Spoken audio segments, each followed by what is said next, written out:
ค่ะวันนี้นะคะมาพบกับช่องทิชากรบุรุษภาพนะคะวันนี้นะคะเราก็จะมาสอนพับแมวกันนะคะสำหรับใครที่ยังพับไม่เป็นนะคะขั้นตอนแรกนะคะ เราก็พับแบบนี้เลยค่ะ แบบนี้นะคะ อันนี้ก็จะมีรอยหน่อยนะคะนี่นะคะ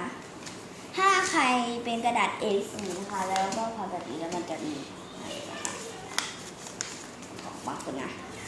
นี่ก็พับแบบนี้ต่อเลยค่ะอย่างนี้นะคะให้มันเป็นแบบนี้นะคะลืมพับแบบนี้นี่นะคะก็ดูใกล้ๆนะคะแล้วก็อันนี้นะคะแบบนี้ทำแบบนี้นะคะ แบบนี้เลยนะคะ2 อันแล้วก็เสร็จแล้ว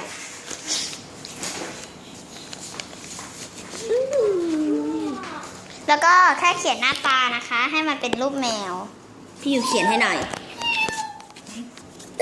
นี่นะคะเอาเป็นยิ้มไหมเอาหูด้วยแล้วหน้ามันไปไหนอะเดี๋ยวไปเขียนหน้าโอเควาดหน้าแมวเสร็จแล้วมันไม่เหมือนหน้าแมวเลยมันเหมือนหน้าปิกาจูมากกว่าก็กินไม่เหมือนปิกาชูเหมือนไรจูปิกาชูไม่มีหูจำได้มันมีสั้นนี่มันหูแม่โคตรยาวเลยโอเคเสร็จแล้วบ๊ายบาย